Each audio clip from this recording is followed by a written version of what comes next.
Assalamualaikum warahmatullahi wabarakatuh. Selamat pagi semuanya. Apa kabar kalian hari ini? Semoga kalian semua dalam keadaan sehat walafiat. Oh iya, jangan lupa untuk mengisi daftar hadir di Google Form ya.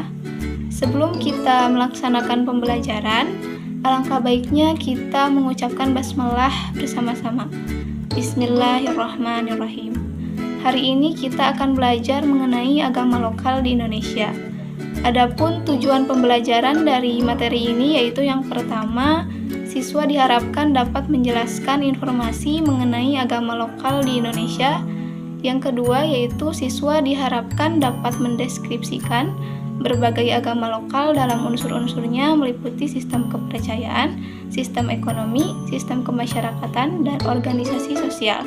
Yang ketiga, siswa diharapkan dapat mengelompokkan berbagai agama lokal dalam unsur-unsurnya meliputi sistem kepercayaan, sistem ekonomi, sistem kemasyarakatan, dan organisasi sosial. Sebelumnya, Ibu akan bertanya, apakah di sini ada yang tahu apa itu agama lokal? Agama asli atau yang sering disebut dengan agama lokal adalah sebuah agama yang bukan datang dari luar suku penganutnya. Karenanya, agama asli kerap juga disebut agama suku atau kelompok masyarakat. Agama ini lahir dan hidup bersama sukunya dan mewarnai setiap aspek kehidupan suku penganutnya.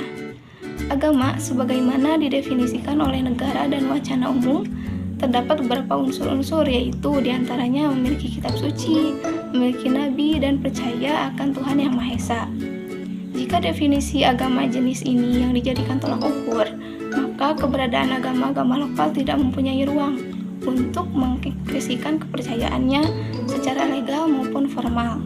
Karena sebagian besar agama lokal ataupun pribumi tidak memenuhi kriteria definisi agama yang sudah menjadi permakluman publik dan negara. Secara konseptual, istilah agama-agama di Indonesia sudah mendapat permakluman dari seluruh warga bangsa. Istilah di sini bukan hanya sekedar definisi terminologinya, namun wacana publik terlanjur mengatakan bahwa agama adalah institusi keyakinan yang diakui oleh negara berdasarkan undang-undang yang berlaku. Secara konstitusional maupun falsafah negara, Pancasila sila pertama yaitu ketuhanan yang Maha Esa, mengilhami negara agar melindungi agama-agama di Republik ini merupakan bagian yang tak terpisahkan dari masyarakat Indonesia. Hanya saja yang dimaksud dengan agama-agama di sini adalah agama yang resmi atau yang diakui negara, diantaranya yaitu Islam, Katolik, Kristen, Protestan, Hindu, Buddha, dan Konghucu. Di luar 6 agama atau keyakinan tersebut dianggap tidak resmi atau tidak diakui secara konstitusional. Para penganut agama lokal ini diperlakukan sebagai masyarakat kedua dalam pergaulan negara bangsa. Mereka dianggap sebagai bagian dari warisan budaya yang harus tetap dilestarikan meskipun status sosialnya sebagai warga marginal dan minoritas. Agama lokal atau pribumi secara kuantitatif mengalami penurunan jumlah pemeluknya secara signifikan. Namun, semestinya keberadaan agama lokal bukan hanya diukur dari aspek kuantitatif semata. Secara kualitatif, mereka pun bagian dari anak bangsa yang harus diperlakukan sama oleh negara dan mempunyai hak dan kewajiban yang sama. Yang dimaksud dengan perlakuan yang sama yaitu membiarkan mereka mengembangkan dan melestarikan ajarannya tanpa memaksa harus sama dengan lainnya. Berkaitan dengan agama lokal atau pribumi, sebagian besar masyarakat Indonesia tertuju pada pembacaan nama kepercayaan komunitas tertentu yang tersebar di seluruh Nusantara, diantaranya yaitu Sunda Wiwitan yang berada di Jawa Barat, Kejawen yang berada di Jawa, Kaharingan di Kalimantan, Parmalin di Sumatera Utara, Marapu di Sumba, dan Sakai di Riau, dan masih banyak yang lainnya. Yang pertama yaitu Sunda Wiwitan. Sunda Wiwitan adalah kepercayaan yang telah dianut oleh sekelompok masyarakat Sunda sejak ratusan tahun yang lalu, bahkan sebelum Hindu dan Buddha masuk ke Indonesia. Ajaran Sunda Wiwitan sudah ada dan berkembang dalam masyarakat. Pada era modern seperti sekarang, masyarakat Sunda Wiwitan bisa ditemukan di kawasan Banten, Cirebon, Cikugur, dan Kuningan. Yang kedua yaitu Kejawen, sebuah kepercayaan yang dianut oleh masyarakat Jawa sejak lama.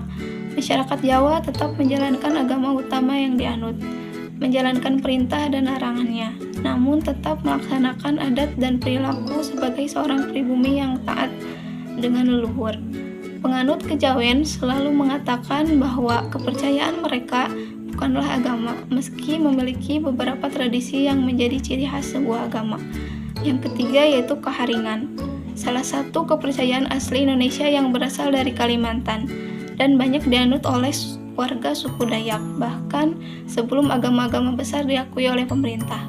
Keharingan percaya pada adanya entitas yang disebut dengan ranying. Entitas itu bisa disamakan dengan Tuhan Yang Maha Esa. Meski masuk dalam cakupan agama Hindu, keharingan masih memiliki tradisi asli yang tidak bisa disamakan dengan agama lainnya, seperti tempat ibadah tersendiri yang dinamakan Balai Basarah. Yang keempat yaitu Malim, merupakan agama asli dari tanah Batak. Para pengikut aliran kepercayaan ini disebut sebagai Parugamo Malim atau bisa disingkat dengan Parmalin. Jumlah mereka bisa dibilang sangat sedikit, bahkan banyak masyarakat Sumatera Utara masih belum mengenal kepercayaan ini. Penganut kepercayaan Malim meyakini bahwa tanah Batak adalah tanah yang suci, meliputi sekitaran Danau Toba dan Pulau Samosir. Mereka juga tetap percaya adanya Tuhan Yang Maha Esa, pencipta jagat raya. Namun Tuhan dalam Malim ini adalah Debata Mula Jadi Nabolon atau yang Maha Awal dan Maha Besar. Yang kelima yaitu Marapu, aliran kepercayaan lokal Indonesia yang berasal dari Sumba, Nusa Tenggara Timur. Para penganut Marapu menerapkan keyakinan dengan memuja arwah-arwah para leluhur. Nah, dalam bahasa Sumba, arwah-arwah leluhur itu disebut Marapu, yang artinya yang dipertuan atau yang dimuliakan. Makanya kepercayaan yang mereka anut juga disebut dengan Marapu. Sebagai contoh, pada saat ini, penganut Sakai yang berada di Riau, sebagian besar hidup di wilayah pemukiman masyarakat Melayu yang sudah tinggal di daerah perkotaan. Interaksi sosial antar orang Sakai dengan sebagian masyarakat Melayu seringkali diwarnai konotasi merendahkan posisi Sakai, dengan anggapan bahwa mereka jauh dari kemajuan. Salah satu yang dianggap merendahkan orang Sakai adalah karena agama atau kepercayaannya masih animisme, meskipun tidak sedikit yang sudah masuk Islam.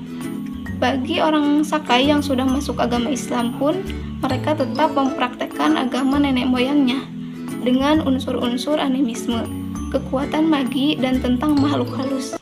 Inti dari agama warisan nenek moyang orang Sakai adalah kepercayaan terhadap keberadaan antu atau makhluk gaib yang berada di sekitar mereka. Menurut mereka, antu juga memiliki kehidupan layaknya manusia yang satu sama lain saling berinteraksi di alam yang berbeda. Sekian materi yang dapat Ibu sampaikan. Apakah sudah cukup jelas dengan materi yang telah disampaikan? Baik, jika sudah cukup jelas, Ibu harap semuanya mengerti dan memahami ya. Nah, kesimpulan dari pemaparan materi yang telah Ibu jelaskan tadi, yaitu apapun jenis agama atau kepercayaan yang masih mempertahankan nilai-nilai kemanusiaan universal, layak untuk dilindungi dan diberikan hak yang sama untuk hidup di Republik ini. Hal ini diwujudkan dengan adanya pengakuan terhadap berbagai bentuk keyakinan, agama-agama, dan juga berbagai macam agama lokal atau pribumi yang memiliki warisan budayanya masing-masing. Yang terpenting yaitu tidak adanya diskriminasi terhadap beberapa agama atau keyakinan yang secara kuantitatif minoritas. Akhirnya bukan hanya agama-agama lokal atau pribumi yang diberikan hak hidup, namun semua bentuk agama atau kepercayaan apapun yang mengedepankan nilai-nilai keadaban juga layak diperlakukan sama demi menebar cinta kasih kepada sesama atau rahmatan lil alamin. Untuk tugasnya mengerjakan soal dan nanti dikumpulkan minggu depan ya. Baik anak-anak, kita akhiri kegiatan belajar hari ini. Semoga ilmu yang diberikan dapat bermanfaat bagi kita semua. Kita akhiri dengan mengucapkan hamdalah bersama-sama. Alhamdulillahirabbil alamin. Wassalamualaikum warahmatullahi wabarakatuh.